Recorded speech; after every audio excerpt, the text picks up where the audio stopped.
It's hanging half 100 on them at Owen Field. Or the run rules on the diamond at Loves Field. We're giving you the breakdowns, the bets, and the hot takes from the perspective of two former OU Athletics employees. You're listening to the Mainline Podcast with Tyler Burton and Adam Jaquez. Let's go! Let's go! Go! Let's go. It's the Mainline. I'm Adam Jaquez. He's Tyler Burton. We've got lots covered tonight. We're talking about OU basketball. Can it be saved? We've already got one comment there on Twitter from Connor. He says no, but we'll get into the topic as well as talk about the ladies' path into the Sweet 16, some of the good things that are happening on the Diamond side of things, particularly the number one team in the Big 12. Not talking softball, I'm talking baseball. Of course, OU softball doing very good as well. Probably won't spend as much time on that particular subject, and then we'll wrap things up with football. They're at the end of the discussion. Very unusual for us here on the main line. But spring practice just getting started. A few tidbits we want to point out, maybe a couple guys that we were hearing some buzz on that are doing really well, especially on the offensive side of the ball. Tyler, before we jump in, how are you this evening? Well, first off, Adam, welcome back. We missed you last week. Big life-changing event kind of happening. No big deal, right? Yeah, I've got a little baby boy who's going to be a future Sooner Junior Kids Club member. So I was just telling the wife earlier at dinner, I was like, I'm ready for the days where he's going to be old enough that we can take him to some baseball games and let him run around out on the grass there. So I'm looking forward to that. So, well, but it's good to be back. It's good to be back. Yeah, absolutely. Good to have you back. Obviously, flying solo last week, a little bit of a different experience on the podcast, but exciting show that we've got in store tonight. Talking March Madness, softball and baseball are on fire right now. No surprise on one team, but the other team, however, up there at L. Mitchell Park, playing some damn good baseball right now. It's a hell of a lot of fun to watch. I know that they're currently in a battle with Dallas Baptist right now. And even though there's not a whole lot to talk about with football right now, we have heard a few interesting things, Adam, that we're going to touch on here in a little bit. A couple of guys that are making an impact early and often already as spring practice gets underway. But I know that everybody wants to talk about men's basketball right now. That's kind of the focal point on the social media with this Oklahoma fan base right now. So, Adam, let's just kind of dive into it. Everything that had to happen for Oklahoma to not make the tournament happened over the weekend during conference tournament play. Oklahoma fails to make the NCAA tournament for the third consecutive year. Porter Moser has still not taken the Sooners to the big dance. Adam, what's kind of your initial takeaways on this? Yeah, I think a lot of people try to zoom in too much and focus on OU should have made it, or Virginia maybe didn't, deserve to be there. Maybe Michigan State didn't deserve to be there. It should have been Oklahoma. Yeah. Like, that's fine. Let's zoom out a little bit, because it's not like every year OU is getting screwed in the dance here in the selection committee. It's the fact that you zoom out and over 3 years, we still haven't made it. Okay, yeah, there could be 1 year where that's a fluke, maybe like this year where everybody starts stealing these bids late in the process of conference tournament weekend. But if you zoom out from bigger picture, like, you can't miss 3 years in a row. That's really unacceptable for this program. There's no energy, there's no enthusiasm around it. You look at, okay, and I kind of felt this way after the second year of Porter Moser. It's like, well, we're about to have a bunch of guys enter the transfer portal. I think we're headed that direction right now with maybe Milos Uzan, for example. He's a guy that I think you'd like to keep around. In my mind, I would like to be able to recruit over him, but I don't think that's possible. So you just look at it and go, okay, like, we're going to year 4 of Porter Moser. Yeah, we're going to a new conference, but the SEC is still going to be tough. There's lots of good teams in there. A ton that made the tournament, some that normally are very good, like Arkansas, that didn't make the tournament, that you're going to have to contest with there. And same amount of teams as the Big 12. Yeah, I don't think the path is necessarily going to be like significantly easier, and suddenly we're going to be winning 23 games a year, easily in 3 seed or anything like that. So there's just not a lot of energy and enthusiasm around that. There's just a lot of complaining negativity, and I get it. I don't want to feel this way about this program at all. No, I couldn't agree with you more. And I know that there was, we talked about the fact that it kind of felt like for the last, 2 months of the season, with the way that Oklahoma started off, the year, especially non-conference play, you start off the stretch in Big 12 play pretty strong. It felt good going into the month of December. Like, okay, this was all but, certainty, a lock that Oklahoma was going to make it to the, March Madness tournament. Then, ultimately some things don't go your way. You lose some close games. You find yourself in the middle of some ball games where, You blow a 10-point lead to Texas Tech in the final 7 or 8 minutes of the game at home. You lose to Kansas at home where you had a chance to win. You lose to Texas, kind of in the final moments as well. Houston is another one where if you just make one more basket, you get one more rebound, then make no mistake about it, you win one of those games. Then we're not having this discussion. And I know that Porter talked about the fact that there were 5 bid stealers on Saturday, and every single domino that had to fall against Oklahoma's way did fall on Saturday, and that's why Oklahoma was the first team that was left out, and that's why they're sitting at home right now with their season over. But Adam, I know that Porter always was talking about the fact that Oklahoma was one of 5 teams that were undefeated in quad 2, 3, and 4 games, but the Sooners were also 3-6 on the road, 4 and 11, undefeated, but haven't lost in Q. Had lost to yes, but they were also 3-6 on the road. They were 4-11 against quad 1 opponents. So you can bitch all you want about getting screwed over by the committee, but when you don't do enough on your own accord to make it a no-brainer decision and you leave it in the hands of the committee members, then that's just kind of one of those things where you live and die by the sword of not being able to control your own fate. So again, 2-6 in their final 8. They had their opportunities to win some games. I know that they got unlucky, with being bit by the injury bug this year, losing John Hughley, losing Rivaldo Suarez kind of off and on. Javion McCollum was a guy who just couldn't get things figured out, health-wise over the last, couple weeks of the season. But make no mistake about it, I know that they were 18-6 at full strength, but I mean, you really don't have anybody else to blame but the guy in the mirror. There's not a whole lot to hang your hat on for this Oklahoma basketball program. Someone like TCU, for example, they went out, they beat Houston. They got a win in the Big 12 tournament in Kansas City. OU doesn't really have a whole lot to look back and go, here's our flagship win. Maybe Iowa State way back at the very first game of the Big 12 season back on like January 2nd or whenever that was. So there's there's not a whole lot to grasp onto and go, yeah, this team beat somebody good, because your non-conference wins against Iowa and Southern Cal didn't turn out to be that great. You weren't able to beat UNC and Charlotte in the Jumpman Invitational. So there's just not a lot of quality wins. I think there's a lot of okay wins, but nothing that like really jumps out and stands out to you. And that's kind of been the case for most of Porter Moser's career here, is that they're just kind of there. They're unexciting. They're uninteresting. They're not fun to watch. They don't score a ton of points. They look ugly, half the time. They're inconsistent. They're up and down from game to game. And then you miss out on the tournament. You're right there on that line pretty much every year, which is not a fun product. It's not something that OU fans want to get behind. Even though we love the university, we want them to do well. Yeah, and that's something that we can touch on here in a little bit, when trying to project and forecast, what's the future look like for this Oklahoma basketball program, going into, year 1 of the SEC, but also, even as soon as within the next couple of weeks with the transfer portal being opened up right now, it's kind of expected that a few guys that are currently on the roster for Oklahoma, they're going to be at least testing the water, seeing what else is out there and available to them. But Adam, I know that it's human nature. You're always going to be, having the conversations when you're on the bubble, when you're the first team that's left out, trying to compare the resumes of some of these other schools that got in over you, like a Michigan State, like a Virginia, which if you look at the metrics, you look at all the statistics that, some of these key categories that really matter the most in college basketball when trying to evaluate and compare teams. Yeah, Oklahoma had the clear-cut case over Virginia. But like I said, Adam, when you leave it in the hands of the committee, then, you just simply don't do enough to get an automatic bid yourself. And this is just kind of the situation that Oklahoma falls into. And I know that I'm not sure if you had a chance to kind of tune in to what Porter Moser said today in his press conference. Well, actually, when we heard yesterday that Porter Moser was going to be talking to the press this morning, I didn't really think that was the greatest look. But after getting a chance to hear him speak this morning, I thought it was a pretty good moment for Porter, standing up for his guys, his coaches, really kind of laying out the facts for not just the media, but also the fan base, and kind of, trying to provide each and every one of us a little bit more knowledge about, the lack of transparency. And I think that was the biggest gripe for Porter Moser, as we heard from him a little bit earlier today. It's the lack of transparency from the committee, and there not being a clear-cut criteria on how teams qualify for the NCAA tournament. Depending on, the team, more weight might be put on quad 1 wins or strength of schedule, your KenPom rating, bad losses. So there's really just not any clear-cut,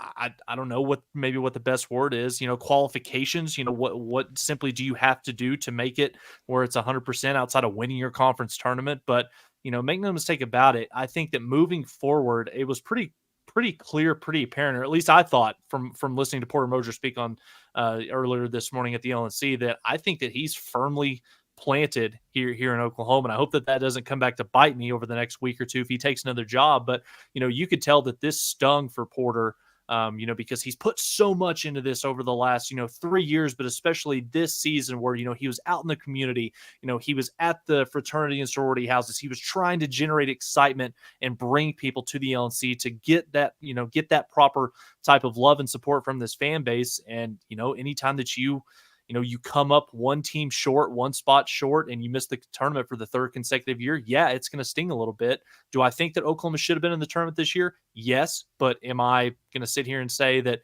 it's an absolute, screw job that they weren't? No, you didn't play well enough at the very end of the season. And, if you leave in the hands of the committee, it's kind of not up to you anymore. Yeah, Porter not getting help from the committee. I don't cry a lot of tears over him not knowing the criteria. I mean, win some games and you'll get in, and you don't have to ask that question. But, we look at it's a common talking point that everyone goes to is basketball is not supported by the administration at Oklahoma. But then I don't think anyone can really define that other than just, oh, there's no NIL. Well, like that's something. Would you agree with that though? As someone that worked in the ticket office, so like, low level, I wasn't having conversations with Joe Castiglione or anything like that. And it's been several years since we did that. Basketball wasn't like our biggest focus as far as selling. So like, that's true. Could we have put more effort and focus on there as a department? Probably. Would it have resulted in big differences? Probably not at the same time. But So I don't know. Like I think when people say that, they don't really know what they mean by that, other than just build a new arena and get NIL. And at the same time, I don't think that Joe Castiglione is sliding down a mountain of gold coins like Scrooge McDuck and just going, nah, we'll just leave this here. Or I think it's more of a scenario where if we're gonna move funds to basketball, we're taking those funds away from somewhere else. And so my question to OU fans is, where do we want those funds to come from? Do we want them to come from softball? Do we want to not support football? Same thing with NIL. I think there's ways where we go, okay, like, well, do we want to take some NIL funds from football and move them over to basketball? And I don't think anyone wants that. So, well, Adam, I think it kind of goes back to revenue generation, and you talk about sports that are able to, be profitable and are able to be, self-sustaining. Football, they're the king. They're the one that drives the money train for this athletic department and for this university. So obviously, you're not going to do anything to mess with football, softball. Anytime that you're winning national championships hand over fist and you've got the greatest coach in the sports history, you're not going to do anything to disrupt the momentum that is OU softball. But that, that does kind of go back to the question that we kind of posed on Twitter, and it's, been a huge conversation piece going back and forth right now, is how do you fix it?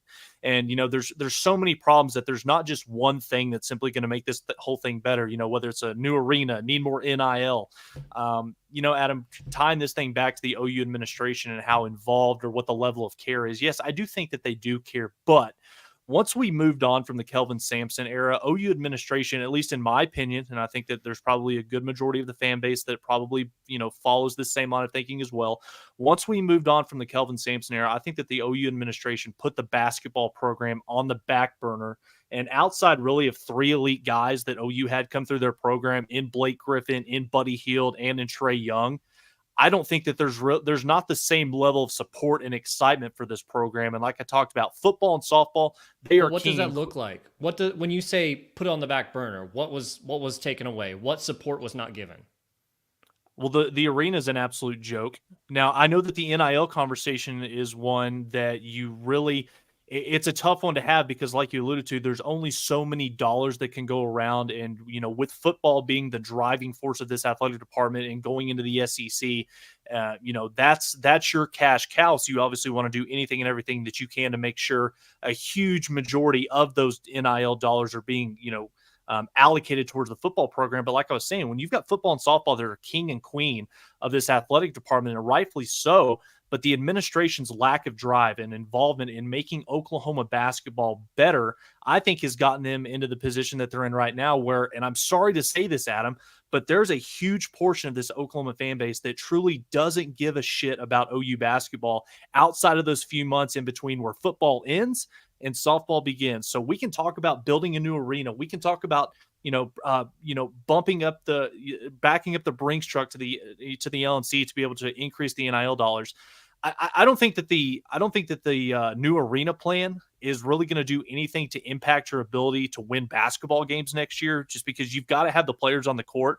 And like you alluded to just a few minutes ago, Adam, we don't really have any, consistent key shooters that can knock down shots from beyond the perimeter. We are horrific in the paint. We don't have a consistent big man. I can't tell you the last time that Oklahoma had a guy down in the post that was a true center that could be a true difference maker night in and night out. Not in non-conference play, but once you get into the meat and potatoes of the schedule in the Big 12, that can go in there and not be a liability on both ends of the floor. So Oklahoma's got to figure out a way to make those upgrades, on their roster.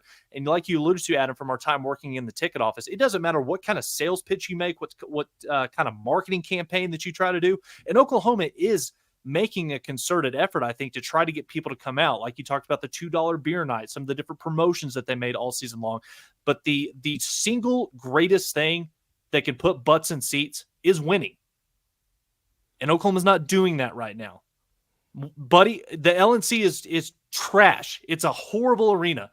Didn't stop people from coming out to watch Buddy Hield and that team. Didn't stop people from coming out and watch Trae Young or Blake Griffin or anything like that. I can tell you this: if Oklahoma was 27-4, or was a top 10 team consistent all year long, the LNC would have been packed. So I know that is an area of concern when you talk about recruiting, when you talk about generating excitement and encouraging fans, making them excited, wanting to come out to support this team. Yeah, the arena does come into effect, but at the end of the day, you've got to do whatever you can, whether it's NIL, whether it's dollar and cents, whatever you have to do to upgrade the level of talent on this basketball team. Because like you said, Adam, it's not a fun brand of basketball to watch. It's not fun watching this team struggle to, can they reach that 60-point mark?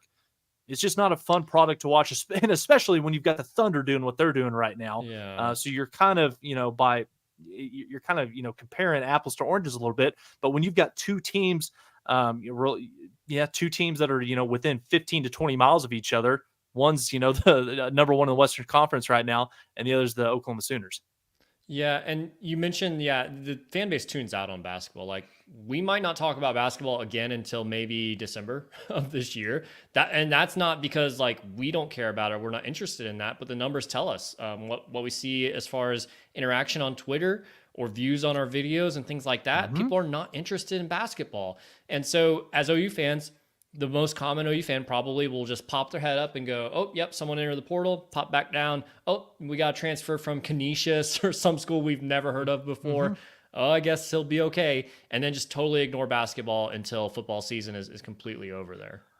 I think that ultimately you never want to judge a coach after his first 1 to 2 years of the season. Like we've talked about with Brent Venables, we'll have a much better picture and really be able to form a better overall opinion of Brent Venables after year 3, after this upcoming season, with Oklahoma in the SEC. I think the same conversation can be had right now about Porter Moser, who did just finish his 3rd season. I know that there's been, he's been fighting an uphill battle with the arena, with, the constant roster turnover that kind of feels like he's had to rebuild each and every year since he's gotten here. But now that we've completed 3 seasons with Porter Moser at the head coach, I think that we can seriously sit here, Adam, and have a conversation and really try to answer what's our overall opinion on Porter's job performance, and moving forward, what's the solution? Is it going with Porter again for another year, or do you possibly kind of kick the tires on maybe a couple of names that are out there, whether it is a Kellen Sampson, or do you just simply ride the coattails of Porter, keep this thing going? Because if you don't fix anything else outside of changing your head coach, then whoever's going to be coming in to replace Porter, you're still going to be dealing with the same problems that Porter, kind of inherited from Lon, and he's been dealing with for the last 3 seasons. Yeah, so I don't think you let Porter go out and do a press conference today if he's not going to be the guy next year. I think you stop that in the tracks and be like, you're not talking. So in my mind, I don't think there's any question from Joe Castiglione that Porter's going to be the guy again next year. Correct. I don't think that there's going to be any vastly different amount of resources or anything like that. At the same time, I'm not worried about if you get rid of Porter, the rosters are going to turn over and some guy's going to have to come in and deal with those challenges. Sure. the roster might turn over with Porter regardless. So, if I were to profile a coach that I think is the right fit at Oklahoma, it's somebody that has been at a school that has had success despite having limited resources, that is energetic, that's exciting, that has had, good runs in the NCAA tournament. Does that sound like I'm describing Porter Moser before he came to Oklahoma? It does, because he fits it to a T exactly what the profile is of a coach that should be successful at OU. Maybe it's just not the right fit for him. We'll find out. I'm sure we will after another year. Either he gets to the tournament or they give him the axe at that point. I'm not really the type that wants to come out and say, hey, I want to advocate for someone to lose their job. But you and I have both worked in sales. I'm sure a lot of people that are watching or listening to this later on probably work in sales too. And we know that there's people out there that just can't perform carrying a quota in certain situations. And sometimes it's best for them to, get let go so they can move on and go somewhere else where they can be successful. And maybe that is where Porter ends up. Maybe he turns things around next year and, we're going in the Sweet 16 and this seems like a silly conversation, but yeah, I don't know. I feel like in my mind, like we can talk all day about until we're blue in the face that, we don't have enough NIL or, we don't have the right arena. There's going to be somebody out there that can deal with those challenges and get the most out of their players and recruit guys that are going to be able to stick around and be developed regardless of that. So we can live in the la la land of let's get a new arena, everything's solved, but it doesn't seem like that help is coming anytime soon. So let's live in the reality of someone that can make those differences. And so far, Porter hasn't been that guy. But again, I think we're getting another year, whether we are on the wanted or not side of things. So hopefully maybe it's the year that everything comes together. Yeah, you're going to get another year of Porter Moser. I firmly believe that. And that's why I think that Oklahoma declining the invitation to play in the NIT, why I thought that was the right move. I mean, first and foremost, nobody really cares about the NIT. I think that we can probably confidently say that. But I think that for Porter Moser in the future of this Oklahoma basketball program, your time is now better spent trying to, one, retain the guys that are currently on your roster, and number two, getting a jump start on the transfer portal that we saw open up over the the last few hours. You've got to figure out a way to keep guys like Jalen Moore and Javion McCollum. If you can figure out a way, whether it's through a really, really nice NIL package that Porter actually talked about today during his press conference, that this was the first year that NIL really did kind of make a difference for OU basketball in terms of being able to acquire top end talent. And that's something that's got to look to Oklahoma's got to be able to continue to do moving forward. I know that there's a couple players out there that, we won't mention, but, it sounds like they're really starting to, kind of dip their toe as far as starting the process of entering the transfer portal. But if you're Porter Moser right now, after listening to him today, I think that he's firmly going to be planted in Norman, Oklahoma. He is going to be the head basketball coach next year. And make no mistake about it, I think that Porter is a really good basketball coach. Do I think that he has the caliber of athlete at all five positions with some quality depth to go along behind it to be able to play the brand of basketball that he wants to?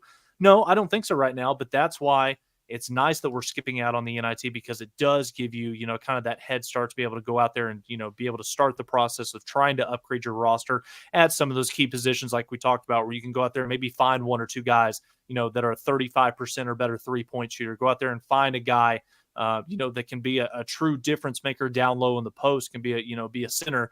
And I think that this is an opportunity that Porter Moser, that's that hot seat that he's on right now. The temperature is getting dialed up on that a little bit. It's up to him over the course of the next 6 to 8 months to kind of build this program and build this roster, because like we said, the Big 12 is the best, most dominant conference in Big 12 or in the country in terms of college basketball, but the SEC is no slouch either. So you're going into another league next season that put the exact same amount of teams in the tournament as the Big 12 did this year. So Porter's got his work cut out for him. We'll see how the next couple of weeks play out.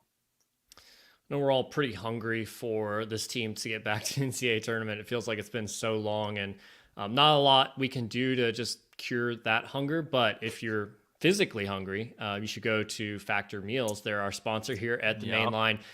They do some great work. So basically what it is they mail you meals. They're fresh to your door, and then they heat up in about 2 minutes. And they're gourmet, they're chef made. They're incredibly healthy. So got me to eat a lot of vegetables that I don't normally eat, like zucchini and cauliflower rice and all sorts of crazy stuff. But everything was delicious. It was excellent. So we highly recommend Factor Meals. We appreciate them sponsoring the pod. They've actually given us a special deal here. It's linked in our show notes. All you have to do is head to factormeals.com/mainline50 and use code mainline50 to get 50% off. That's mainline50, code mainline50 at factormeals.com/mainline50 to get 50% off. We greatly appreciate them supporting us here at the Main Line. Let's talk a little bit about women's basketball, of course, because they are, everything's going well there. The arena's not holding them back. NIL, different game in women's basketball, not holding them back either. They're number 5 seed in Bloomington, Indiana. They've got Florida Gulf Coast to match up in the first round. And then if they win that, they'll play Fairfield or Indiana in the second round. But a lot of energy, a lot of excitement around what's going on for Jenny and the girls here.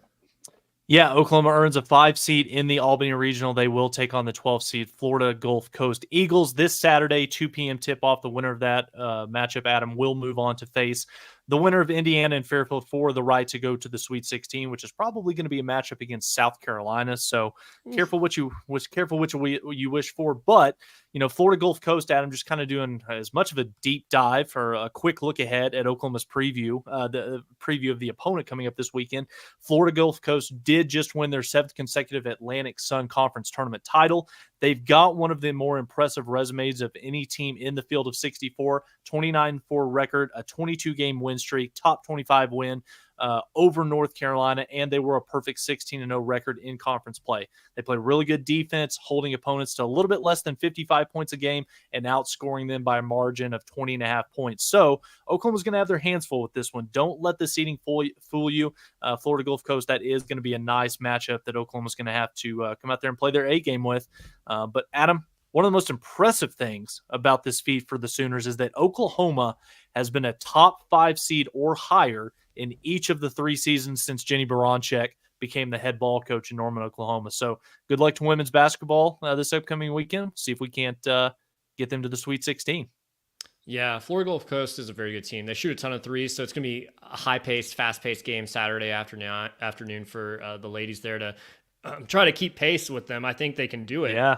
Very similar style teams, but yeah, you're right. Don't let the seeding fool you. Florida Gulf Coast beat a 5 seed in Washington State in last year's tournament. They beat UNC. They beat Kentucky earlier in the non-conference slate of games. So a very dangerous team there. If you're lucky enough to get past the Eagles, you're probably going to face off against the Hoosiers there in their home venue.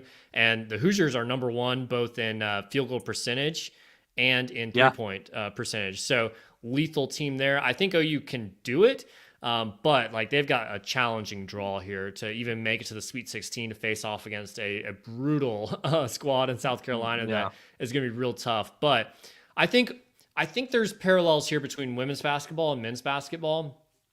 I think if you are just flying up and down the court and you're shooting threes, it might be a little bit of a gimmicky offense for men's basketball potentially. We see you'll about to see Samford do this in the men's tournament. They basically play full court press the entire time. They shoot tons of threes. It's kind of a gimmicky offense. It's probably not going to win them a championship ever. If that style is brought to OU, it probably wouldn't ever win a championship for OU. But it's fun to watch and it's exciting. And you feel like you have a chance against anybody. You might lose to anybody, but you have a chance against anybody at the same time. So I kind of feel like that's where I'd like to see men's basketball go. So it's kind of a little off topic for women's there, but on the mind quite a bit there. So we wish them a lot of success there. Yeah, and let's transition to Diamond Sports, Adam. The last time that we had you on this podcast a couple of weeks ago, the return of Adam's optimism with regards to this OU baseball program kind of reared its ugly head again. But since, Adam, we had that segment, Oklahoma's won 8 of their last 9, improving to first place overall in the Big 12 Conference, 2 consecutive sweeps to start conference play. Adam, what's going on right now with OU baseball? Skip's kind of finding something with this bunch. Yeah, absolutely. And it's college baseball. So there are going to be losses. I know everyone saw the the blowout loss to Bedlam last Tuesday as we record live right now. They're playing Dallas Baptist. They're down 3-0. It's midweek games. Lots of good teams lose midweek games to teams that like Dallas Baptist. Like I think most fans are educated enough to understand that Dallas Baptist is a very good program. They're going to play in the postseason every single year. They're a top 25 caliber program, but if you're not familiar with the names, that's not unusual. Lots of teams lose in the midweek. In fact, the year that OU went to the College World Series 2 years ago, we lost 18-0 at Wichita State in like early May. So I remember that. It's not unusual to lose those games. I think you look a lot more at your weekend series when you have your aces, your studs there on the mound. I know he's getting some good ones. Here's Kyson Witherspoon for those watching on YouTube. I think he's one of the best ones that we've seen so far this year in terms of he's coming in out of the bullpen, he's playing extended innings, and I think maybe there's an argument that maybe he becomes a Saturday starter at some point in the year, but I don't want to be too quick to just say, let's assign him to a Tuesday night starter, because I don't think there's as much value in those wins, because when he can come off out of that bullpen and he can go extended innings and strike out 8 like he did Friday night against the Horned Frogs, you can win a conference series opener with just 2 pitchers. That's insane. That's incredible. That's not something we've seen out of an OU baseball team in a long time. So we're just getting tremendous depth there out of that bullpen from our relievers. And then you pair that with some of the success, from the hitting perspective. This team is playing really well right now. I hope it's not their best baseball of the year, but they're playing incredibly well. 6-0, undefeated to start Big 12 play, coming off of a road series where they went down and swept the number 12 team in the country in TCU. Now they come back home. They're in the midst of a game right now against Dallas Baptist. But this is Oklahoma starting with tonight. They've got 8 straight games at home against beginning with Dallas Baptist, and then they've got a 3-game series this weekend against West Virginia. Talk about general expectations for going forward. And Oklahoma continuing to ride the wave of positive momentum that they've been able to build over the last couple of weeks. What's kind of the outlook of this program right now going forward? Because the schedule kind of matches up pretty favorable. Or if Oklahoma can continue to play that that style of baseball that we've seen the last 2 weekends, Oklahoma can kind of stack some wins together here. Yeah, I feel like a broken record because I think I've said this several times on the show over the last month or so. But the best teams in baseball don't win 75% of their games. Maybe that's kind of the high water mark, maybe 70%. I know. And right now, I don't know where the Dallas Baptist game, if they lose that, where that would put them exactly, but winning percentage wise, team is ahead of where they were from that 2022 World Series team. So expect to lose 3 out of 10, 4 out of 10 games. That's going to be normal, but West Virginia is coming to town this weekend. Should be beautiful weather. Should be some packed ballparks down in Norman. And Friday night's game getting the big TV treatment from FS1. So that's pretty awesome. But you look at, okay, where is this team right now? John Spikerman just came out earlier today. He's going to be out 4 to 6 weeks with a hand surgery that he just had earlier. That's not great. But we did see some guys lower in the lineup on Sunday really produce. Jason Walk, Jackson Nicholas, who quietly is having a really solid year in a bounce back as his junior season unfolds here.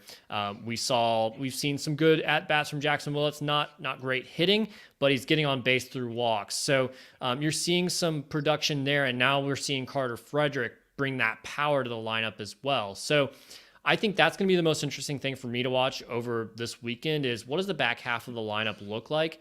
Kendall Pettis was a guy that went to the first overall spot on Sunday. I think he was more in the middle of the lineup tonight, but he's normally in that 9 spot. So if he continues to be towards the top of the lineup, what can some of those guys at the bottom, if it's Isaiah Lane, if it's Jason Walk in the outfield, if it's Carter Frederick, or even if it's Anthony McKenzie, who had an absolutely terrible weekend. He struck out, I think, 7 or 8 times, which is insane. But normally we know he's a capable hitter that can do a lot of damage. Even if he moves towards the back of the lineup, what kind of production can you get there? Can you get some continuity from your reliable guys like your Bryce Madrons, your Easton Carmichaels, your Michael Snyder, who leading the team in RBIs has been incredible so far? Can you get that continuity going forward is what I'm going to be watching, especially this weekend against West Virginia, in a series that I think you should be able to get 2 out of those 3 out of a ball club from West Virginia that is solid, but I think there's some question marks as to how good they are. One thing that we forgot to mention that I'm honestly shocked that it's taken us this long to get to in the baseball segment, Bryce Madron named Big 12 Player of the Week after his performance over the last few days, put together some really quality performance out there on the diamond. Adam, last question that I have for baseball, then we'll talk about Patty Gasso's squad here. And, this kind of ties in with men's basketball. I'm not sitting here comparing these guys, but it is easy to kind of, make the comp when you look at how OU men's basketball, they started off the year strong, going through non-conference play, racking up some wins, building a strong resume right out of the gate. Then that kind of forced some fans, maybe kind of get out of their comfort zone a little bit to where they kind of readjusted their expectations of OU men's basketball, moving the goalpost for lack of a better comparison. And now here you are, Oklahoma, sitting here at 13-6, 6-0 in the Big 12 Conference. You're sitting atop the standings in one of the tougher conferences in America. Do expectations change as an OU baseball fan going forward now that we've kind of seen the way that these guys have played the last couple of weeks, or do you just kind of have to temper your tamper your expectations just a little bit? Let's see how this thing plays out as we kind of move towards the back half of the month of March. Everyone should be completely irrational about this team. No, it's baseball. It's tough. I mean, there's tons of teams that are not in the top 25 that are quality ball clubs. And I think that's where OU was up until this week. Now they're getting the respect through the rankings there. But we talk about, you're going to win maybe 65% of your games, and that's going to be an incredible year. It's not going to feel the same as it is in football. It's not going to feel at all the same if you're having success in men's basketball either, where, I think for, that team in 2022, not getting a ton of respect, didn't get to host a regional, they still made it to Omaha. All you have to do is be playing your best baseball at the right time of year. And it's a game there's a ton of games. They're long games. There's a mental aspect to it. Like, there's going to be a dud weekend somewhere that's coming up. And you're going to go I don't know if this team is really that good. And of course, we're a little bit more than a month in through the season. And so far, OU's top 5 in the RPI with the number 1 strength of schedule. So we don't have a ton to go off of right now, but what we have seen so far, we can see that there is a high ceiling for this team. It's a matter of is the floor pretty low as well? And do we find the bottom of that floor at some point along the way? And do they get up off of that floor and get back up to the ceiling? Because I can guarantee you there's going to be dips, there's going to be some valleys and some things that are kind of unpleasant. But we know this team has, I think, a high ceiling, just shown by the way they were able to race through UCF, TCU. They beat Tennessee already. They beat a Nebraska team that isn't top 5 in the RPI as well. So there's ability there. There's also it's just baseball. So stick with it. Don't give up on them after just one weekend series. Going from one team that's undefeated on top of the Big 12 standings to another team that is undefeated on top of the Big 12 standings, and that is the Oklahoma Sooners softball program led by Patty Gasso. Just a no big deal weekend, Adam. 3-game sweep against Texas Tech in Lubbock, outscoring the Red Raiders 40-3. Kelly Maxwell throws a no-hitter last week. Big 12 Pitcher of the Week, National Pitcher of the Week. The accolades just keep on coming. And Adam, as good as this pitching staff has been over the last couple of weeks, I think the thing that's got me super excited about this softball team is it kind of feels like the bats are waking up. We're starting to see that, that dominant level of hitting and production 1 through 9 that we've grown accustomed to over the last few years at Oklahoma. Kind of feels like JT Gasso, they're starting to figure some things out at the plate. It looks it's a lot of fun to watch, and they're putting up a lot of runs. Yeah, Alyssa Brito, Sydney Sanders, Tiara Jennings, all at 9+ home runs on the year. We talked about them earlier before the season started when our bold prediction segment about, I think someone threw out that, we were going to have multiple hitters with over 20 home runs. Looks like they're potentially well on pace to do that. So, I think there were some question marks about how this team was going to look when they went out to Lubbock on the road. Not the greatest weather environments, but they came through in every facet there. So I think this weekend's going to be a little bit more interesting because you've got Baylor, and there's a team I think that can really stretch you and test you, especially on the pitching side of things. So it'll be interesting to see, what order Patty goes out with starters Friday, Saturday, Sunday, and how they're able to perform against the Bears. And I think another thing too that's really interesting that no one's really talking about is the Friday night game is up at Hall of Fame Stadium in Oklahoma City. And that was a huge deal last year when you played Texas there. You tried to set, I think there was a record set for regular season attendance. Yeah. But I'm curious to see how this one looks because you have Love's Field that's open now. There's a lot more seats there. Not everybody, it's been sold out. Not everybody's been able to go to that venue that has wanted to so far. But curious to see how big of a crowd do we really get at a Hall of Fame stadium game against a team like Baylor, who had some draw, but not nearly as much as Texas. And now there's more access, more seats available in Norman. Is that still as interesting of an event for OU fans and softball fans in general? Well, I think that it's certainly interesting, and it's a venue in which Oklahoma has really familiarized himself with over the last 10, 15 years. But this is also an event, Adam, with Baylor coming to Oklahoma this upcoming weekend, where you've got that game at Hall of Fame Stadium on Friday night. And with that being, the home of the Women's College World Series, with, the such a high demand for that ticket once that event rolls around, not everybody in this area, really gets an opportunity to go out there and experience a game in that environment, in that, type of stadium with, having possibly 9 to 10,000 fans. So I think that you'll see a really good environment in Oklahoma City on Friday night. And Adam, you talked about Baylor. Yes, it's not the sexiest name. I know that they're not Oklahoma State or Texas that are both in the top 5 right now, but I think that the big thing, if you're an Oklahoma fan trying to find kind of a game within a game, something to really look for this upcoming weekend, I think that this is going to be probably the best level of competition that Oklahoma's pitching staff will have faced since the games against Duke and Washington. So very curious to see how how Roach and Patty go about navigating the bullpen and the pitching staff this upcoming weekend. You would expect, I would think, that probably Kelly Maxwell gets that start in Oklahoma City on Friday night. Then you come back with Nicole May on Saturday. And then depending on the outcome of the first 2 games, maybe you see a Kirsten Deal or a Peyton Monticelli on Sunday to kind of close things out. But make no mistake about it, Adam, if this lineup's going to be scoring double-digit runs, if they're starting to make it a habit this season like we've seen so many years past, doesn't matter who's going to be in the circle. This team's going to find a way to score runs and put their opponents away. Let's talk about spring football. It's just a little bit crazy. It's crazy that we've 42 minutes any football. Yeah, let's talk about 3 guys that are really standing out in spring practice. I think the obvious place to start is Deion Burks, as we see some of his highlights here on YouTube from his days over at Purdue. Obviously, lots of buzz around him just coming in, but now we're starting to hear that buzz from the practice setting as well. Hearing about the long touchdowns that he's doing, the speed that he's able to provide. Honestly, Tyler, I think we're all going to get super excited about him. We're going to go to the spring game, and my instinct kind of tells me that the coaches are going to be like, we know enough. We're not going to risk injury here. And we might come away from that spring game and go, I don't know, we have questions. But I think they're getting enough of a view of him and here in the spring practice side of things to know what he's capable of, and it's going to be a lot. We knew that this guy was going to be a player. We were excited about this guy transferring from Purdue to the University of Oklahoma, taking over kind of that starting inside slot guy for Drake Stoops.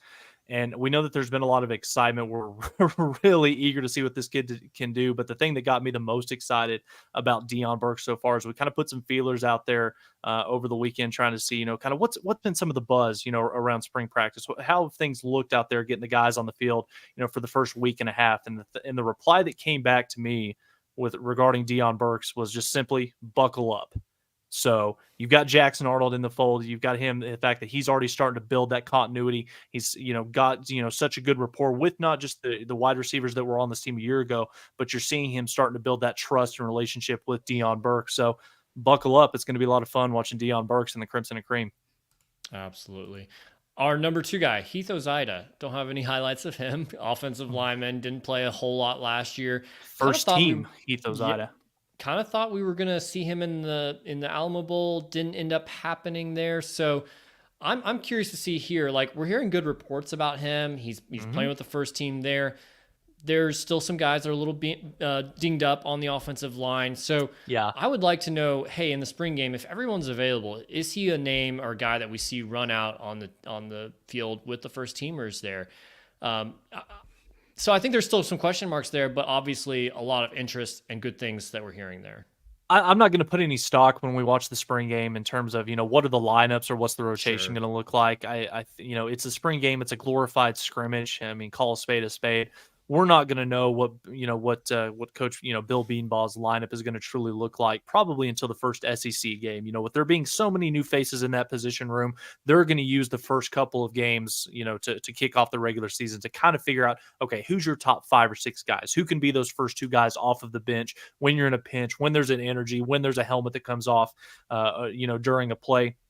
But I do think that there is a lot of, excitement. There's some things that we can take away, whether it's from a guy like Heath Ozeda or a Logan Howland or a Spencer Brown or, Fabici, where you're going to be able to go out there and, really kind of size these guys up and, watch how they move, watch how, quick they are with their feet, watch how violent they are with their hands, see if they kind of have that dog mentality where they play with that level of nastiness like Bill Beanball's best offensive linemen have continued to do so.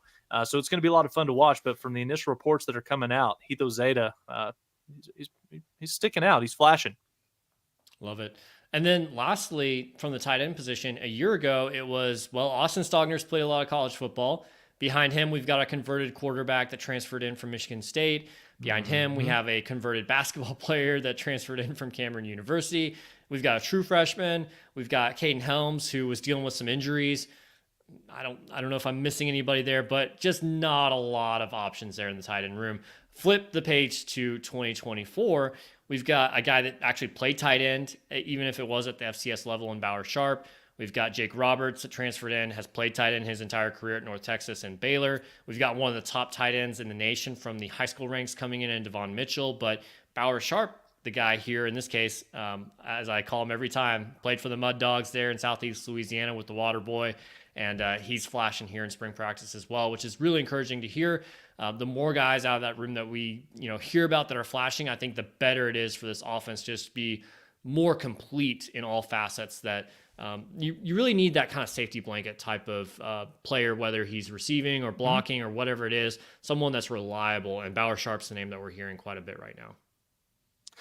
Adam, we've seen the praises of Jay Valai and Brandon Hall for transforming the depth and the level of talent in the secondary. We've, showered Emmett Jones with praise of what he's been able to do in just 2 years with this wide receiver core. I think the same that probably needs to be said right now for Joe John Finley with the tight end room as well. Like you alluded to, it was essentially kind of an 85% Austin Stogner and then nothing else behind it a year ago. Now you've transformed this, the lack, or you've transformed the overall depth, you've transformed the talent, you transformed this position room to where you've got 3 to 4 guys with a little bit different body types. Each of those guys have a little bit different skill set, but that's what you want as a coach. That's what you want as an offensive coordinator, because you can go into each of these matchups against some of these opponents this upcoming season, where maybe a guy like Jake Roberts serves you better against, the scheme of a couple of these defense, but maybe you want to put, a more athletic tight end like a Devon Mitchell or a Bauer Sharp. And from everything that we've heard, Bauer Sharp, he's came in,